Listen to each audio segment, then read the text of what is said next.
읽은 본문을 중심으로 형통은 목적이 아닌 결과입니다 라는 제목으로 말씀의 은혜를 나누겠습니다. 옛날 어떤 임금이 신하들의 정직성을 시험해 보고자 한 숙제를 내어주었습니다. 그 숙제가 무엇이냐면 신하들에게 삶은 씨앗을 주고 이 씨앗을 잘 돌보아서 잘 자라게 하고 잘 성장시켜 보라라고 숙제를 준 거예요. 하지만 여러분, 삶은 씨앗을 주었으니 이것이 잘 자랄 수가 없겠죠. 싹도 틔울 수도 없고 결코 자랄 수가 없었을 것입니다. 그런데 대부분의 신하들은 왕에게 혼날 것이 두려워서 건강하고 잘 자란 식물들을, 그 씨앗과 같은 종류의 식물을 갖다가 저희가 이렇게 잘 돌봐서 이렇게 잘 자랐습니다 라고 왕에게 보고를 했어요. 오직 한 신하만 정직하게 가서 이야기했어요. 왕이시여, 제가 정성껏 물을 주고 양분을 주고 돌봤지만 싹에서 아무런 일도 일어나지 않았습니다. 싹이 틔우지도 않고 자라지도 않았습니다. 저는 최선을 다했지만 이것은 어쩔 수 없는 것입니다 라고 왕에게 정직하게 이야기했어요. 그때 왕은 기뻐하며 오직 너만 정직하게 보고하는구나. 내가 너를 크게 높이리라 해서 그 나라의 가장 높은 지위를 그 신하에게 내렸다고 합니다. 여러분 어떻습니까? 자신의 일에 최선을 다한 그 모습이 왕을 기쁘게 한 거예요. 결과는 싹도 피지 않고 식물도 자라지 않았지만 그가 왕이 맡긴 일에 최선을 다했고 정직하게 이야기했을 때 왕은 그것을 칭찬한 것입니다. 여러분, 우리가 성경의 말씀들을 쭉 살펴보다 보면 어떤 일의 결과보다도 그 일을 어떻게 믿음으로 순종하고 하나님의 뜻에 따랐느냐가 성경은 훨씬 더 중요한 것입니다. 그것이 더욱 본질적인 부분인 것을 늘 말씀하고 있지 않습니까? 우리가 성경에서 얻을 수 있는 진리는 그거예요. 하나님의 말씀과 그 뜻에 순종하며 나아가면 그 결과로 형통은 자연스럽게 따라온다는 거죠. 성경의 많은 인물들은 그러했어요. 형통을 목적으로 하나님을 섬겼던 게 아니에요. 하나님을 섬기고 믿음으로 살다 보니 형통이 따라온 거예요. 우리가 지난 시간에 나누었던 아마샤 왕, 이 왕은 어떤 사람이었습니까? 하나님께 온전히 순종하지 못했던 사람이죠. 반쪽짜리 믿음, 반쪽짜리 순종이었어요. 결국은 마지막에 우상 숭배를 하다가 신하들의 손에 반란이 일어나서 암살을 당하게 됩니다. 아마샤의 뒤를 이어서 왕이 된 사람이 오늘 본문에 누구죠? 우시아예요. 우시아가 아마샤의 뒤를 이어서 왕이 됐어요. 그리고 우시아는 남유다 왕국을 52년간, 굉장히 긴 시간이죠, 다스렸습니다. 그의 업적 중에 가장 큰 업적으로 보는 것은 남유다의 최남단인 엘롯을 되찾은 것입니다. 역대기는 우시아에 대해서 어떻게 평가합니까? 오늘 본문 4절 5절을 함께 보시겠습니다. 우시아가 그의 아버지 아마샤의 모든 행위대로 여호와 보시기에 정직하게 행하며 하나님의 묵시를 밝히 아는 스가랴가 사는 날에 하나님을 찾았고 그가 여호와를 찾을 동안에 하나님이 형통하게 하셨더라. 그의 아버지 아마샤, 하나님 앞에 정직하게 하나님을 경외하는 모습이 분명히 있었어요. 그러나 반쪽짜리라고 말씀드렸습니다. 여기 4절에서 이야기하는 것은 우시아가 아버지의 모든 행위대로 그 하나님께 정직하고 경외했던 그 모습을 따랐다라는 거예요. 그런데 5절을 보면 아쉬운 점이 또 있어요. 선지자 스가랴가 살아있는 동안 그때까지는 하나님을 찾았고 하나님을 경외했다. 그래서 하나님께서 형통하게 했다라고 기록하고 있습니다. 그럼 무슨 내용입니까? 결국은 이 우시아도 아버지 아마샤처럼 나중에는 하나님을 떠나고 하나님께 범죄하게 되는 그 내용을 암시하고 있는 거예요. 단서를 줬잖아요. 스가랴가 사는 날 동안까지만 그가 그렇게 하나님을 경외했다라는 거예요. 역대기의 왕들의 이야기들을 우리가 쭉 살펴봤을 때 처음부터 끝까지 하나님을 경외한 왕이 얼마나 있습니까? 거의 없죠. 거의 없습니다. 정직하고 경외하는 듯 살다가 또 변질되고 또 하나님을 떠나고 우상 숭배하고, 그리고 내용은 복잡하진 않아요. 하나님을 경외하면 형통했고 우상을 숭배하고 하나님을 떠나면 심판을 받고 징계를 받았어요.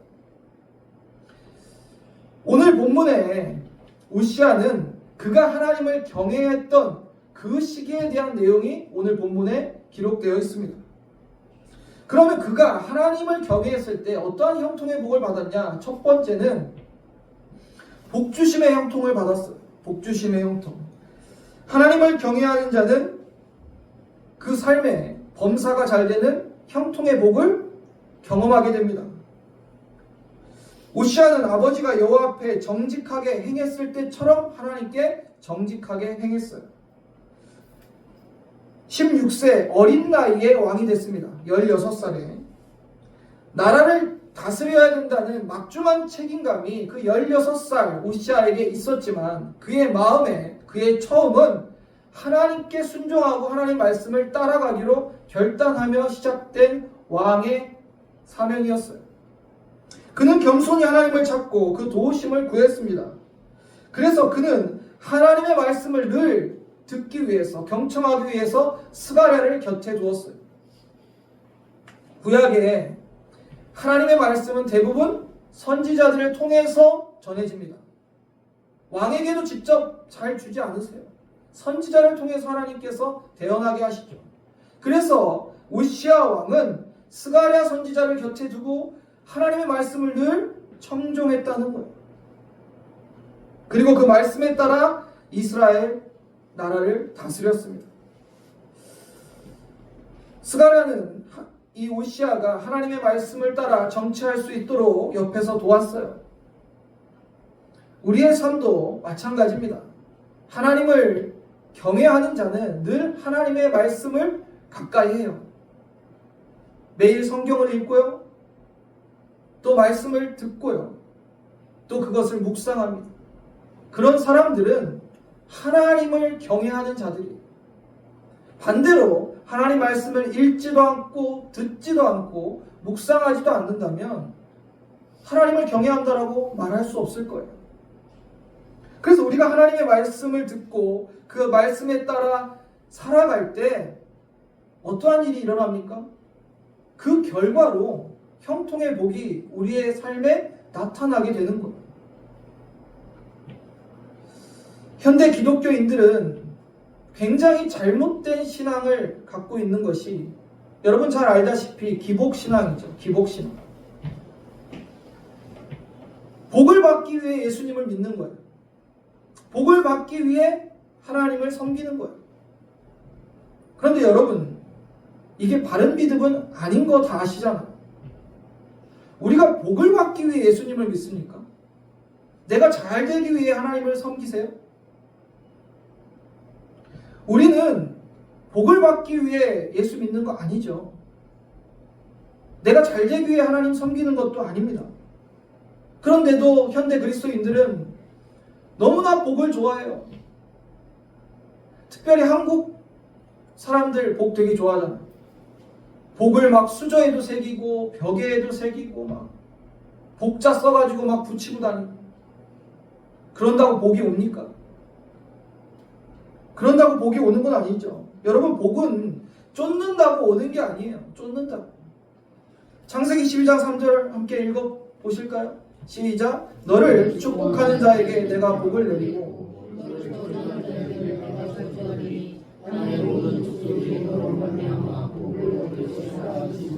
아멘. 아브라함이 그랬듯이 복을 쫓는 것이 아니라 하나님이 우리를 복의 근원으로 삼으시면 우리가 가는 곳이, 우리가 만지는 것이 그곳이 복을 받는 거예요. 복을 쫓는 것이 아닙니다.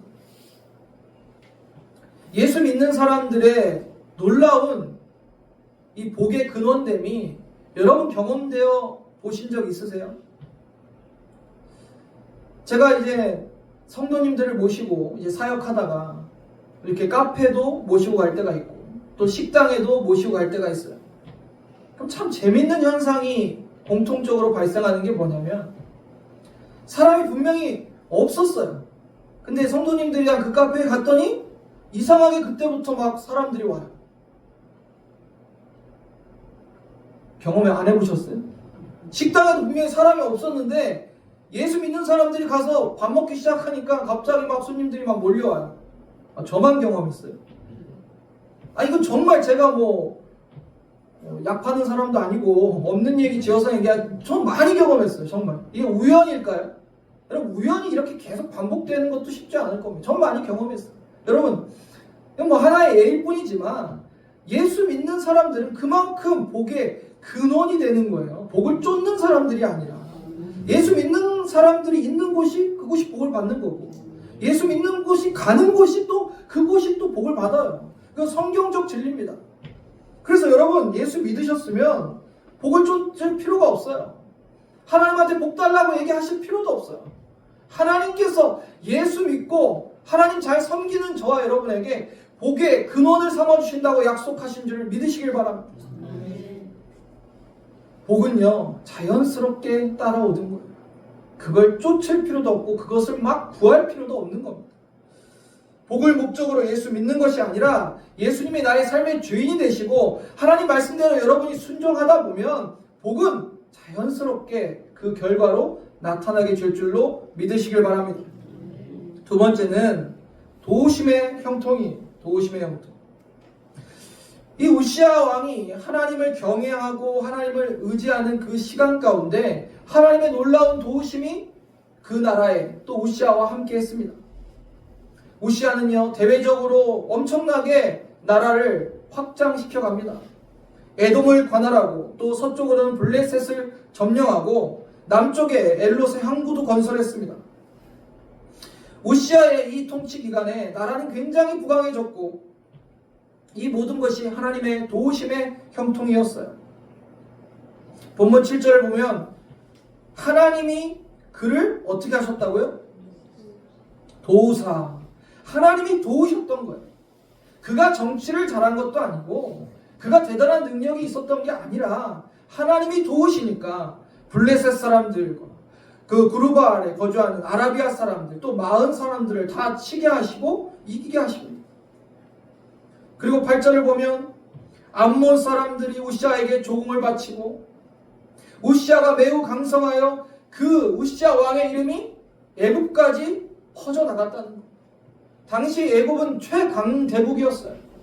그 나라에까지 명성이 자자할 정도면 얼마나 우시아의 그 치세가 강성했는지를 우리는 알 수 있습니다. 누가 도우셨다고요? 7절에 하나님이 도우사. 이걸 기억하셔야 돼요.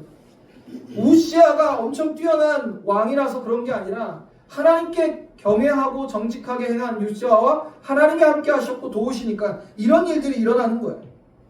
그뿐 아닙니다. 하나님이 또 그에게 지혜를 주셔서 어떤 일이 일어났냐면 본문 10절에 또 광야에 망대를 세우고 웅덩이를 많이 파고 고원과 평지에 가축을 많이 길렀으며 광야에 웅덩이를 만들어서 어떻게 해요? 가축도 기르고 여러 또 농사나 이런 과실을 얻는데 획기적인 방법들을 고안해내고 실행해 가는 거예요. 누가 도우셔서? 하나님이 도우셨던 거예요. 좋은 밭과 농부와 포도원을 다스리는 자들 하나님께서 돕는 손길도 묻혀주시고 좋은 결과까지 만들어 주셨던 거예요. 우시아의 이러한 행보는 하나님이 함께 하시고 도우시는 자가 어떠한 복을 받는지 도우심의 형통이 어떤 건지 잘 보여주고 있습니다. 충성스럽고 용맹스러운 족장들이 우시아 왕 밑으로 그 휘하에 들어오고 군사들이 강해지고 하여튼 농업 그리고 그 나라의 어떤 군사력 모든 부분에 있어서 나라가 발전하고 강성해지는 거예요. 이 모든 것은 하나님의 도우심 때문입니다. 15절 함께 한번 읽어볼까요? 시작. 또 예루살렘에서 재주 있는 사람들이 무기를 고안하게 하여 망대와 성곽위에 되어 화살과 큰 돌을 쏘고 던지게 하였으니 그의 이름이 멀리 퍼짐은 기이한 도우심을 얻어 강성하여짐이었더라. 무기까지 고안하고 새롭게 만들어서 신무기도 개발하고 엄청난 나라의 발전들이 이루어지는데 15절에 보면 이렇게 표현하여 성경은 기이한 도우심, 기이한 도우심. 여러분 예수 잘 믿는 사람들이 하나님께로부터 기이한 도우심을 얻는 거 내가 경험해 본 적 있으십니까? 아니면 경험하셨다는 분 이야기 들어보신 적 있으세요? 들어보신 적은 있으실 거고 내가 경험한 분도 있으실 거예요. 하나님 잘 섬기는 예수님 잘 믿는 자들에게 이러한 기이한 도우심이 있는 줄로 믿으시길 바랍니다. 이건 놀라운 일이에요. 뭐라 설명할 수가 없어요. 한 아이가 땀을 흘리면서 큰 돌을 막 옮기려고 하고 있었어요. 이 모습을 옆에서 지켜보던 아빠가 아이한테 물어봤습니다. 넌 왜 내가 가진 힘을 다 쓰지 않고 있니? 라고 물어봤어요. 그랬더니 이 아이가 아빠한테 그렇게 이야기하는 거예요. 아빠, 난 지금 내 젖먹던 힘까지 다 쓰고 있어요. 이 돌을 옮기려고 난 정말 내 힘을 다 쓰고 있어요. 그때 아빠가 대답했습니다. 아니, 넌 네 힘을 다 쓰고 있지 않아. 왜냐하면 너는 아빠에게 도움을 청하고 있지 않기 때문이야. 여러분 무슨 이야기인지 이해가 되십니까? 우리의 아버지 하나님이 계신데도 하나님을 의지하고 하나님께 도우심을 구하지 않는다면 여러분은 여러분의 진짜 힘을 모르고 계시는 거예요. 또 쓰지도 않고 계시는 거예요. 우시아 왕이 하나님을 경외하고 도우심을 구할 때 그는 도우심의 형통을 경험하게 됐어요. 국방, 경제, 기술 모든 부분에서 하나님께서 도우사 형통케 되었습니다. 하나님을 바라보며 의지하는 자녀들, 하나님의 백성들에게 하나님은 도우시는 하나님이십니다. 시편 121편 1절 2절 함께 읽어보겠습니다. 내가 산을 향하여 눈을 들리라. 나의 도움이 어디서 올까? 나의 도움은 천지를 지으신 여호와에게서로다. 아멘. 여러분, 내가 사는 인생 같아도 내 인생 내가 열심히 살아가는 것 같아도 결국 우리 인생의 주관자는 하나님이시고 우리를 정말 완전하고 온전하게 또 가장 의의 길로 인도하시고 우리를 도우시는 분은 하나님 한 분뿐이세요. 그분을 의지하고 그분에게 도움을 구하는 게 지혜로운 성도들입니다. 우리는 여전히 자꾸 내 힘으로만 하려고 하거나 내 인간적인 계산과 내 경험으로 내 인생을 내 힘으로 살아가려는 모습이 많이 있어요. 여러분, 우시아 왕은요 16살에 왕이 되었지만 그가 하나님을 의지하고 경외하고 하나님의 도우심을 구하자 놀라운 나라의 부국강병을 이루지 않았습니까? 그가 뛰어나서가 아니에요. 하나님이 뛰어나신 줄을 믿으시길 바랍니다. 사랑하는 성도님들, 오늘 본문을 통해서 우리는 형통이 목적이 아니라 형통은 결과라는 것을 깨달아야 됩니다. 하나님을 경외하고 그 말씀에 순종하며 살아가면 형통은 결과로서 여러분의 삶에 나타날 것입니다. 우리가 잘 아는 말씀 출애굽기 20장 12절에 보면 같이 읽어볼까요? 내 부모를 공경하라. 그리하면 내 하나님 여호와가 내게 준 땅에서 내 생명이 길리라 약속하세요. 그럼 여러분 부모님을 내가 장수하기 위해서 땅에서 잘 되기 위해 공경하십니까? 이 약속이 있으니까. 그거 아니잖아요.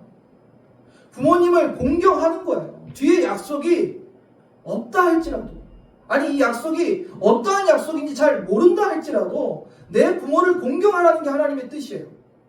그리하면 하나님께서 완전 보너스로 우리에게 이 땅에서 잘되고 장수하는 것도 더해 주신다는 거지, 하나님의 뜻이 부모님을 공경하는 거라니까. 그 하나님의 뜻도 우리가 깨달았다면 뒤에 거 어떠한 축복인지 모른다 할지라도 부모님 당연히 우리는 공경해야죠. 여러분 이해가 되십니까? 우리 신앙도 마찬가지예요. 우리가 예수님 믿고 예수님의 제자로 살아가고 하나님 섬기고 예배하고 또 봉사하고 또 복음 전하고 이 모든 말씀에 순종하며 살아가는 것이 그 뒤에 어떤 하나님의 약속의 말씀을 보고 하는 것이 아니라 그 자체가 우리의 신앙의 목적이 되는 거예요. 그러면 형통은 자연스럽게 따라오게 되는 거죠. 쉽게 얘기해서 복을 받기 위해서 예수 믿는 것 아니라는 거예요. 그냥 내가 예수님 때문에 죄와 사망에서 구원받은 감격 속에서 예수님 너무 사랑하는 그 뜨거운 마음 가운데 예수님의 말씀을 따라 순종하는 것이 나에게 기쁨으로 하다 보면 여러분이 복의 근원이 되고 여러분의 삶에 형통의 복과 도우심의 형통이 나타나게 되는 것입니다. 이제 곧 성탄절입니다. 이 땅에 오신 예수 그리스도가 우리에게 가장 큰 축복임을 기억하시길 바랍니다. 그리고 그 주님과 동행하는 삶 가운데서 형통이 목적이 아니라 주님이 우리에게 주시는 우리의 삶의 결과로 나타난다는 것을 기억하시고 늘 주님을 따라 살아가는 저와 여러분 되기를 주님의 이름으로 축원합니다.